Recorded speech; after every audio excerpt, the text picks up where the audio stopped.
నమస్కారం గురువు గారు. శ్రీమాత్రే నమః. రాబోతున్న గురుమౌఢ్యమి, శుక్రమౌఢ్యమి ఏ రాశి వారిని ఎలా ప్రభావితం చేయబోతుంది? తప్పకుండా అమ్మా. ఫస్ట్ ఆఫ్ ఆల్ ఏంటంటే మౌఢ్యమి అని చెప్పి చూసుకున్నట్లయితే దాన్ని శుక్రుడు, గురువు, శుభగ్రహాలు. ఈ శుక్ర గురువులు కనుక రవికి కక్షలో కనుక కొంచెం దగ్గరగా వెళ్ళినట్లయితే దాన్ని మౌఢ్యమి అంటారు. ఓకే, ఆ మౌఢ్యమి అప్పుడప్పుడు ఏర్పడుతూ ఉంటుంది. ఆ సమయాల్లో ఈ శుక్రుడు, గురువు రెండు కూడా శుభగ్రహాలైనందుకు ఈ శుభగ్రహాల యొక్క దృష్టి కనుక భూమి మీద సరిగ్గా లేనప్పుడు శుభకార్యాలు ఏవి కూడా ప్రారంభించరు.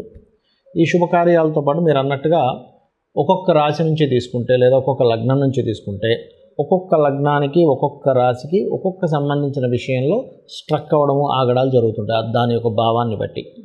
కాబట్టి ఒక్కొక్క దానికి ఒక్కొక్క పరిహారం ఉంటుంది. దానికి సంబంధించినటువంటిది ఒక్కొక్క కొన్ని విషయాలు జాగ్రత్త తీసుకోవాల్సిన అంశం ఉంటుంది. ఇప్పుడు కుంభరాశి వారికి ఎలా ఉండబోతుంది గురువుగారు? తప్పకుండా అమ్మ. కుంభరాశి వారికి కనుక చూసుకుంటే గురువేమో ద్వితీయ లాభాధిపతి, శుక్రుడేమో చతుర్థ భాగ్యాధిపతి అంటారు. చతుర్థ భాగ్యం అంటే ఏమిటంటే ఏదైనా ఫ్యాషన్ రిలేటెడ్ సంబంధించిన విద్యలు నేర్చుకునేటువంటి వారు కాస్త జాగ్రత్తగా ఉండాలి. అంటే ఇప్పుడు చూడండి, మనకి డ్రెస్సింగ్ అంటే ఫ్యాషన్ డిజైనింగ్స్ ఉంటాయి, బ్యూటీ రిలేటెడ్ ఉంటాయి. ఇటువంటివి నేర్చుకునేటప్పుడు కాస్త జాగ్రత్త వహించాలి అనేటువంటిది చూపిస్తుంది పర్టికులర్గా. కాబట్టి ఈ విషయాల్లో మెయిన్ ఇట్లాంటి ఎడ్యుకేషన్ నేర్చుకునే వరకు అంత జాగ్రత్తగా ఉండాలి. ఒకటి, సర్వసాధారణంగానే మౌఢ్యం సమయంలో ఎవరు కూడా ఈ గృహ నిర్మాణానికి సంబంధించిన జోలికి వెళ్ళరు. కానీ పర్టికులర్గా వీరు మరి చేయట్లేదండి, గతంలో స్టార్ట్ చేసిందే నడుస్తుంది అనుకునేటప్పుడు ఈ శుక్రుడు కంబస్ట్ అయ్యాడు కాబట్టి కొన్ని ఆటంకాలు వస్తూ ఉంటాయి. దాని విషయంలో కొంత జాగ్రత్తగా ఉండాలి. అది కూడా ఎవరి వల్ల వస్తుంది అంటే, ఇప్పుడు నిర్మాణం చేసుకునేటప్పుడు చూడండి, ఇంటి ఎదురు వాళ్ళు పక్కింటి వాళ్ళు ఏదో అబ్జెక్షన్ చేస్తూ ఉంటారు.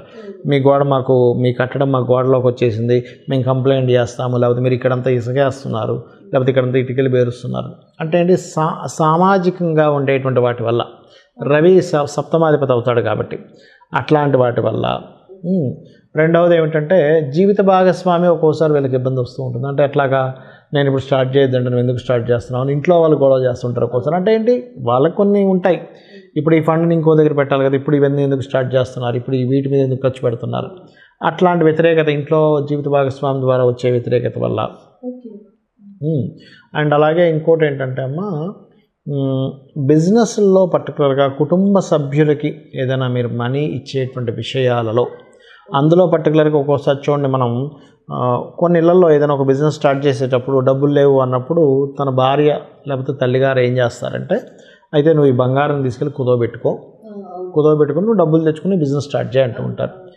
పర్టికులర్గా గురుమౌఢ్యమి ఉన్నప్పుడు ఏంటంటే బంగారం కుదవబెట్టడం లాంటివి చేయకూడదు. అందులో ముఖ్యంగా కుంభం వారు. ఎందుకంటే బంగారానికి కారకుడు గురువు, రవి అవుతారు. ఈ రవే ఈ గురువుని అస్తంగత్వం చేసుకున్నాడు. కుటుంబ సభ్యులలో ఒక్కోసారి ఏమవుతుంటుంది, ఇలా అవ్వదు, కొన్నిసార్లు ఎలా ఉంటుంది అంటే చెప్తాను చూడండి. ఎవరో తెలిసిన వ్యక్తి ద్వారా ఇంకో వ్యక్తిని తీసుకొచ్చేయండి, ఆయన దగ్గర బంగారం ఉందంట, పాపం బయట బ్యాంకులో అయితే కొంచెం భయపడుతున్నాడు ఆయన, సో మీరు పెట్టుకొని ఏదైనా ఇవ్వండి అంటారు. తెలుసు అందులో కొంత నకిలీ ఉంటుంది, కొంత ఒరిజినల్ ఉంటుంది. మనం ఏదో అంతా టెస్ట్ చేయడు కదా, ఒక పాట చూస్తాడు, ఇది బంగారం మంచిదే అనుకొని వీళ్ళు తీసుకుంటారు. తీరా తీసుకొని డబ్బులు ఇచ్చాక తీరా చూస్తే అది నకిలీ బంగారం అని తెలుస్తుంది. అంటే ఏదో లాభాపేక్షకు పోయి, ఇప్పుడు గురువు, రవి ఇద్దరు బంగారాలకు కారకుడు. ఈయన 2 and 11th లార్డ్ అయ్యాడు. 2-11 అంటే ఏంటి, ధనం లాభం వచ్చేస్తుంది దీనివల్ల. ఈయన ఏదో తక్కువగా అమ్మేస్తానంటున్నాడు. బయట అయితే మనకి ఇప్పుడు 60,000 దాకా చిల్లరేమో ఉంది బంగారం ఇప్పుడు ప్రజెంట్. ఈయన 50,000కి ఇస్తా అంటున్నాడు. ఏదో అర్జెంట్ దీంట్లో ఉన్నాడు, బయట అమ్ముకోలేని పరిస్థితి, ఈయనకి తెలియదు కదా, అమాయకుల్లాగా ఉన్నాడు. ఏదేదో మనం కొనుక్కుందాం, తులం మీద ఒక 20,000 తక్కువ వస్తుంది కదా మనకి అని ఏం చేస్తారు, ఇలాంటి ఆశకు పోయి నష్టపోతుంటారు. కాబట్టి ఈ విషయాల్లో జాగ్రత్తగా ఉండాలి. మరి దీనికి ఏమిటి పరిహారము అని చెప్పి చూసుకున్నట్లయితే, పర్టికులర్గా మీరు ఆహార పదార్థాలకి సంబంధించిన విషయంలో మీరు ఏ ఆహారం తీసుకున్నా సూర్యుడికి సమర్పించి మీరు ఆహారం తీసుకోండి. ఆహారం తినేటప్పుడు ముఖ్యంగా ఓం సూర్య భగవానాయ నమః లేదా ఓం ఆదిత్యాయ నమః అనుకోని కనుక మీరు ఆహారం తీసుకున్నట్లయితే అది మీకు ఏం చేస్తుందంటే, మీరు ప్రతిదీ నైవేద్యం పెట్టి తినడం ప్రారంభమైంది కదా ఈ మౌఢ్యమి కాలం అంతా కూడా సూర్యుడికి, మీ యొక్క ఆలోచన విధానంలోని మీ యొక్క గ్రహస్థితిలోని ఇబ్బంది కలగకుండా ఆ సూర్యభగవానుడు చూసుకుంటాడు. ఇప్పుడు ఈ గురు శుక్ర మౌఢ్యాల వల్ల కొంతమంది ఏమంటారంటే కొన్ని పనులు చేయొచ్చు అంటారు, కొంతమంది కొన్ని పనులు చేయకూడదు అంటారు. వాటి గురించి మీరు వివరిస్తారు? అంటే ఎవరేం చెప్పినా శాస్త్ర ప్రమాణం అమ్మ.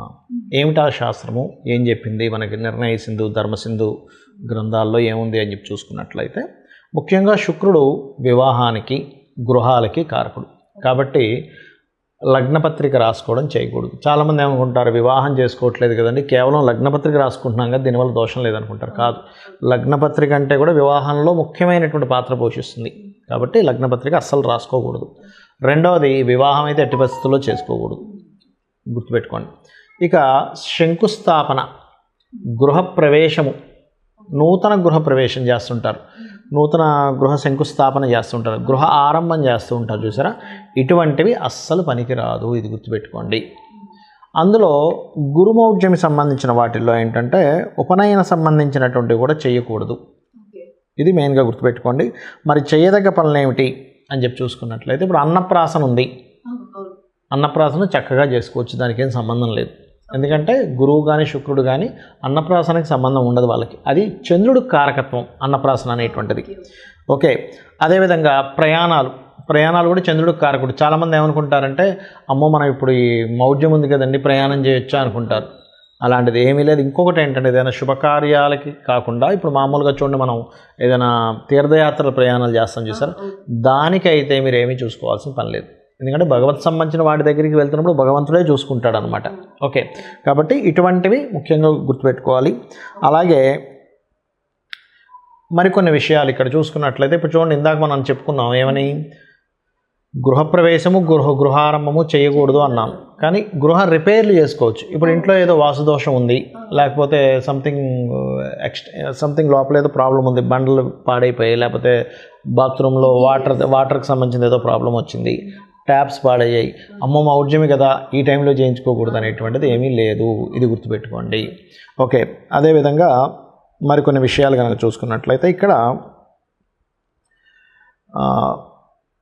ఆరంభం చేయకూడదు అన్నారు కదా, భూములు కొనొచ్చా లేదా అనేటువంటి సందేహం వస్తుంది కొంతమందికి.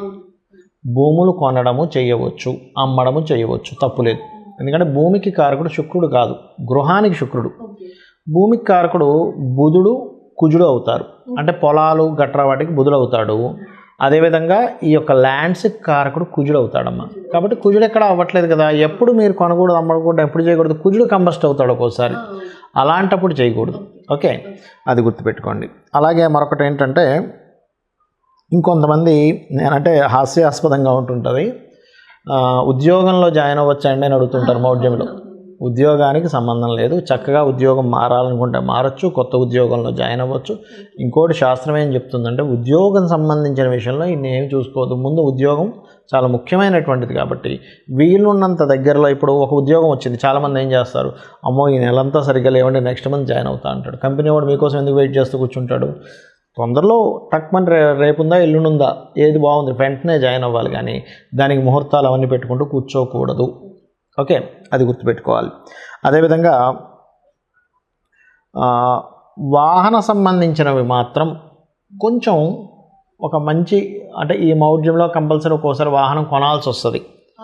శుక్రుడు వాహనానికి కారకుడు కొంతవరకు, అయితే శుక్రుడు ఒక్కడే కాకుండా చంద్రుడు కూడా వాహనానికి కారకుడు అవుతాడు మూమెంట్కి. కాబట్టి కొంచెం జాగ్రత్త తీసుకొని కొనాలి వాహనం విషయంలో. నూతన వస్త్రాలు కొనొచ్చా కొనకూడదా, నూతన ఆభరణాలు కొనొచ్చా కొనకూడదా, ధరించొచ్చా ధరించకూడదు, ఇట్లాంటి చాలా సందేహాలు ఉన్నాయి. వీటన్నిటికీ ఎటువంటి ఇబ్బంది లేదు అని చెప్పి శాస్త్రం మనకి చెబుతుంది. కాబట్టి ఈ విషయాలు ఖచ్చితంగా మనం పాటించాలి, ఈ విషయాలు పాటించకూడదు. కానీ ఒక్కొక్కసారి ఎలా ఉంటుందంటే ఖచ్చితంగా చేయాలండి. ఇప్పుడు కొంతమందికి ఎలా ఉంటుందంటే తండ్రి గతిస్తాడు, అప్పుడు ఈ మధ్యలో చేసేస్తే అయిపోద్ది, లేకపోతే సంవత్సరం దాటిపోతుంది అని ఉంటుంది, సంవత్సరం లోపల చేయాలి ఆడపిల్లకి అంటూ ఉంటాడు. మరి అలాంటప్పుడు ఎలాగా, ఇంతకాలం మేము ముహూర్తాలు సంబంధాలు వెతుకుతుంటే అవ్వలేదు, కానీ ఇప్పుడేమో మౌఢ్యములు వచ్చేసి అప్పుడు ఎలాగా అన్నప్పుడు ఇంట్లో పర్టికులర్గా సూర్యనారాయణమూర్తికి సంబంధించింది ఏదైనా సరే జపము చేయించుకొని, అంటే ఇంక తప్పదు అనుకున్నప్పుడు చేయించుకొని శుక్రబలము గురుబలము పెరగడానికి దక్షిణామూర్తి యొక్క ఆరాధన, అమ్మవారి యొక్క ఆరాధన చేసుకుని, ఏది ఇంకా కంపల్సరీ అయినప్పుడు నేను చెప్తున్నాను, అలాంటి ప్రక్రియ చేసుకొని అన్నదానము గోసేవ చేసి, గోవులు ఉంటాయి దేశీవాలి గోవు, వాటికి ఏదైనా తినిపించి అప్పుడు ఈ యొక్క దీంట్లో తప్పనిసరి ఉన్నప్పుడే తప్ప అదర్వైజ్ ఆపుకోవడమే మంచిది. థ్యాంక్ యూ సో మచ్ గురువు గారు. మాకు తెలియని చాలా విషయాలు మీరు మాకు అందజేశారు. ఎలాంటి పనులు చేయొచ్చో ఎలాంటి పనులు చేయకూడదో మీరు చాలా చక్కగా వివరించారు. మరియు ఎలాంటి రాసుల వారికి ఎలాంటి ప్రభావాలు ఉన్నాయో కూడా చాలా బాగా వివరించారు. Thank you so much. మీరందరూ ఇలాంటి విషయాన్ని తెలుసుకున్నారు కాబట్టి మళ్ళీ నెక్స్ట్ ఎపిసోడ్తో కలుద్దాం. నమస్కారం. శ్రీమాత్రే నమః.